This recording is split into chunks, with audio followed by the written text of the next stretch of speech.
Hola a todos chicos, en este podcast vamos a relatar eventos que desencadenaron en el fin del gobierno de José Santos Zelaya y por tanto el fin de la Revolución Liberal del año 1893.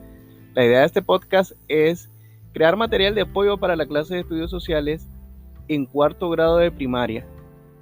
Historia de Nicaragua, episodio 1, el fin de la Revolución Liberal. Con ustedes, el profe más cool.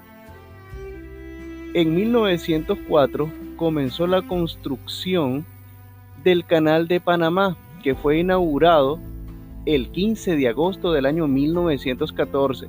Estados Unidos necesitaba paz y tranquilidad en Centroamérica para la seguridad y éxito en las operaciones de esta gigantesca obra y por ello invitó a las 5 repúblicas centroamericanas a una conferencia de paz. Esto sería un preámbulo de la nota Knox. Pues lo de la nota Knox ya lo hemos estudiado, así que ustedes ya saben, pues este fue el mensajito que le mandaron a José Santos Zelaya para que se retirara del poder y que culminó el 20 de diciembre del año 1907 con la firma del Tratado General de Paz y Amistad Centroamericano. Zelaya tuvo diferencias con la empresa estadounidense Emery, a la que se le había otorgado una concesión de explotación maderera en Nicaragua, y Zelaya amenazó con confiscarla por incumplimiento de la resiembra de los árboles cortados. Entonces, importante que analicemos esta parte, ¿no? El por qué él quería demandar a la empresa. Pues estaban talando los árboles en Nicaragua, pero no querían reforestar lo que estaban cortando, y esto era parte del trato. Pues como nosotros sabemos, si cortamos un árbol, se deben sembrar por lo menos 10 más. Esto es muy importante de saber. Talamos uno, sembramos 10. Y esto lo confrontó con los Estados Unidos y las relaciones se tensaron más a partir del 4 de marzo del año 1909, cuando el señor Philander Knox, abogado de la Emery, llegó a ser el secretario de Estado en la administración del nuevo presidente William Howard Taft. Imagínense ustedes, el que antes era pues el abogado de la Emery llega a ser el secretario de Estado.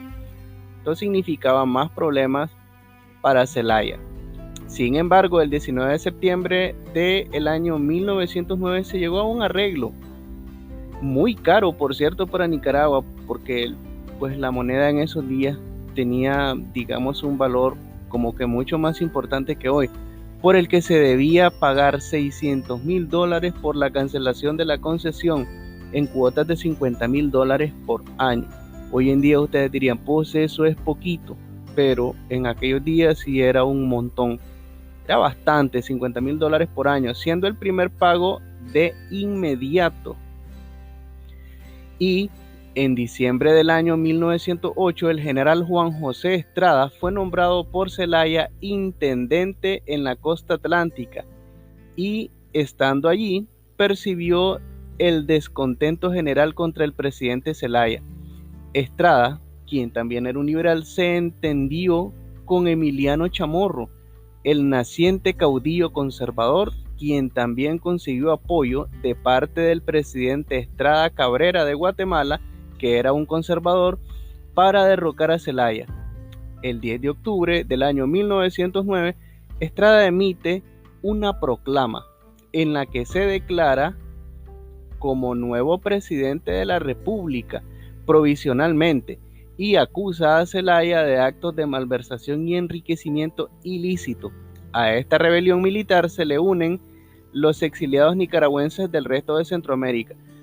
¿Por qué exiliados nicaragüenses? Recuerden que hasta cierto punto pues, Zelaya tenía cierto afán por el militarismo, tenía un ejército muy grande y pues aquellas personas que no estaban a favor de él o fueron encarcelados o les aplicaron una que otra ley, o en este caso exiliados, que quiere decir que pues se fueron del país para evitar los problemas con él. Entonces, además de esto, de los exiliados que se unen al resto de Centroamérica, pues los Estados Unidos, como principal proveedor de armas y recursos, ancló 2 buques de guerra en Bluefield para socorrer a los revolucionarios en caso de emergencia. Esto pues más o menos nos va dando la introducción a la unidad que sigue, que es donde vamos a ver el intervencionismo norteamericano. Entonces, Zelaya reacciona y establece el estado de sitio, o digámoslo así, un estado de emergencia. Expresa a conservadores y liberales desafectos, impone contribuciones forzosas y envía una fuerza expedicionaria a la costa atlántica en persecución de Estrada y de Emiliano Chamorro. Recuerden que Estrada era un liberal, pues en este caso lo traicionó. Pero ya los rebeldes iban en marcha hacia San Juan del Norte, donde establecen sus defensas sembrando minas en el río que explotan al momento que pasan las lanchas con soldados del gobierno. Esta acción de emboscada encomendada por Emiliano Chamorro a 2 norteamericanos residentes en Nicaragua. Dicho sea de paso, pues estas bombas eran marca ACME, que quiere decir pues que las minas que pusieron ahí en el río San Juan pues no tuvieron el efecto que los seguidores de Chamorro hubiesen querido. Entonces, ¿quiénes eran los 2 norteamericanos residentes en Nicaragua a quienes se les encomendó la misión? Pues eran el ingeniero Leroy Kennan, que se desempeñaba de guardaespaldas de Emiliano Chamorro, y a Leonard Gross, minero y experto en explosivos, residente de Nandaime y casado con una nicaragüense. Emiliano Chamorro también reclutó a un médico francés de apellido Couture o Couture, no sé cómo se pronuncia en francés, que asistió a Kennan y a Gross en la colocación de las minas.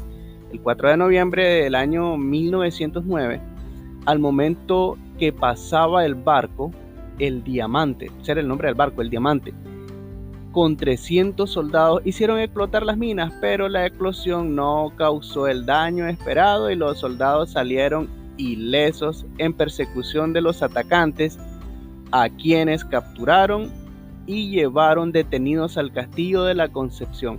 ¿Se acuerdan que les dije, no? Ese plan era marca ACME, como los que hace el Coyote para atrapar al correcamino. Pues no les funcionó lo de los explosivos. Entonces, estos norteamericanos que andaban de revoltosos fueron llevados al castillo de la Concepción. El 14 de noviembre son juzgados por el Consejo de Guerra, que condenó a Couture a 1 año de prisión y a Kennan y a Gross, o sea, los 2 norteamericanos, a la pena capital. ¿Qué quería decir la pena capital? Pues que les declararon pena de muerte. Esa fue su condena. Ambos se declaran culpables y piden clemencia a Zelaya, pero el 16 de noviembre fueron fusilados en el castillo de la Concepción. El 21 de noviembre, Estados Unidos reconoce al general Juan José Estrada como beligerante y muchos de los representantes del gobierno de Zelaya en el exterior desertaron. O sea que, pues, como pasa en todas partes, ¿no? Cuando ya todos vieron que la situación estaba difícil, pues todos lo abandonaron. El fusilamiento de Kennan y Gross fue uno de los, digamos así, uno de los alicientes o uno de los causantes, o más bien lo usaron como justificación por parte del Departamento de Estado norteamericano para emitir la famosa nota Knox. Esta notita ya se las había explicado el 1 de diciembre del año 1909, entregada al embajador de Nicaragua en Washington, don Felipe Rodríguez Mayorga, y recibida en Nicaragua el día 3. En esencia, la nota declaraba a Zelaya fuera de la civilización, obligándolo a ponerle fin a su gobierno. En otras palabras, ¿qué decía la nota Knox? Pues era una petición del gobierno norteamericano para que Zelaya renunciara a su cargo como presidente, pues, y dejara el gobierno. Zelaya abandonó el poder luego de esta cuestión de la nota Knox. ¿Por qué? Pues simple, pensó en los pros, los contras que tenía, estaba en desventaja, eran gobiernos centroamericanos, revueltas en Nicaragua y más el apoyo de Estados Unidos, pues como que llevaba todas las de perder, ¿no? Entonces, la notita pues le fue entregada al embajador de Nicaragua en Washington, don Felipe Rodríguez Mayorga. Dijimos que fue recibida el día 3, ¿no? Bien, entonces Zelaya abandonó el poder el 22 de diciembre del año 1909, dirigiendo un mensaje muy emotivo de despedida en la Asamblea Nacional al pueblo nicaragüense. A eso de las 3 de la madrugada del 24 de diciembre del año 1909, José Santos Zelaya, a las 7 de la mañana, pues Zelaya y su guardia de honor y la comitiva de amigos salían en tren de Momotombo rumbo al puerto de Corinto, pasando por la hacienda El Diamante de Zelaya, donde desayunaron. El grupo entero se componía de unas 100 personas, incluyendo amigos y sus hijos Horacio y Alfonso. Después del desayuno siguieron en tren hacia Corinto, donde llegaron por la tarde.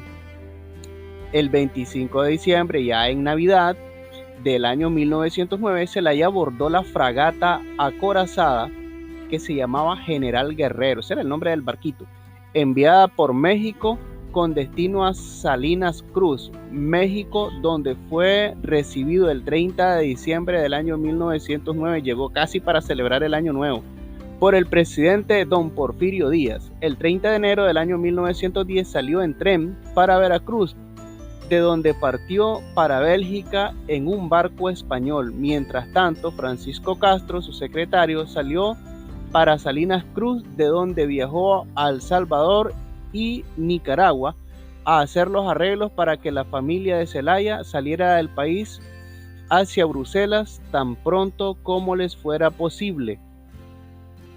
En septiembre del año 1913, Zelaya decide viajar a Nueva York para vender bonos del gobierno de Nicaragua que tenía en su poder, e inicialmente se hospedó en el Waldorf Astoria, en donde se dio cuenta de que su nuera, de que era seguido por detectives, se movió varias veces hasta que fue arrestado por la policía de los Estados Unidos a medianoche del 26 de noviembre del año 1913, mientras dormía en un apartamento en el 6º piso de una casa de apartamentos situada en la 645 West End Avenue de New York.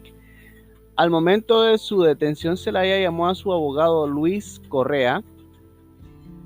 El arresto se debió a una solicitud de extradición del gobierno de Nicaragua que cablegrafió, o digamos que en esa época pues era un medio de comunicación, el telégrafo, y eso pues fue una manera de señas, ¿no? Telegrafiada, cablegrafiada, lo que sea, ¿no?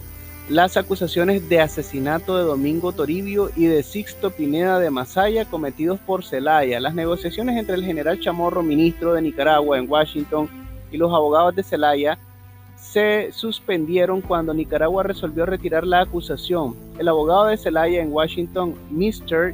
Corey Montag Staten, declaró que Zelaya no tenía conocimiento de las muertes de Sixto Pineda, quien murió de un disparo hecho para defender la vida del gobernador departamental de Masaya, y que Domingo Toribio fue muerto por la policía de Managua mientras cometía un robo. Las circunstancias de ambas muertes eran del dominio público en Nicaragua y que Zelaya no tenía nada que ver con ellas. Zelaya estuvo preso durante 8 días y el 24 de diciembre de 1913 zarpó rumbo a Barcelona y posteriormente regresó a Nueva York, donde murió en el año 1919 a los 63 años de edad. Sus restos fueron repatriados en octubre del año 1930 y recibidos con una manifestación popular multitudinaria. Descansa en el cementerio de San Pedro, el cementerio de los hombres ilustres en el centro de la ciudad de Managua. Vamos a hablar un poquito del juicio histórico que se le hizo a José Santos Zelaya, pues cuál fue su proceder o su balance en la historia, si lo que hizo estuvo bien, pues o estuvo mal. En términos, para muchos fue uno de los mejores presidentes que tuvo Nicaragua, dado que modernizó prácticamente todo en nuestro país, luego de que el país se había estancado durante la época de los 30 años de periodo conservador. El juicio histórico sobre Zelaya indica en síntesis que fue un dictador progresista. Óigase bien, fue un dictador. Recuerden que en algún momento él llevó a cabo elecciones y él fue el único candidato, ¿no? Entonces fue un dictador progresista, carismático y que transformó Nicaragua con acciones como la educación gratuita y laica.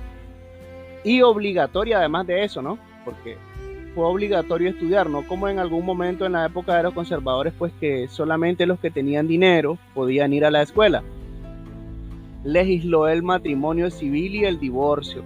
Separó a la iglesia del Estado. Esto fue muy, pero muy importante. La acción de separar el Estado y la iglesia. Secularizó el Estado. Secularizó los cementerios. Reincorporó la mosquitia al territorio nacional.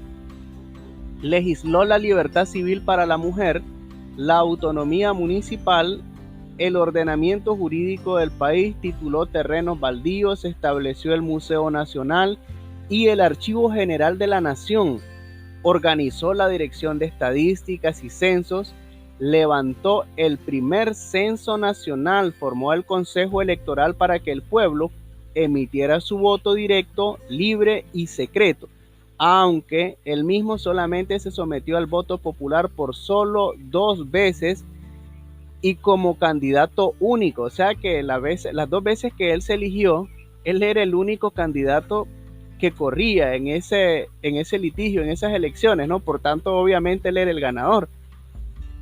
Pero en fin, pues estos fueron parte de los aportes de José Santos Zelaya, ¿no?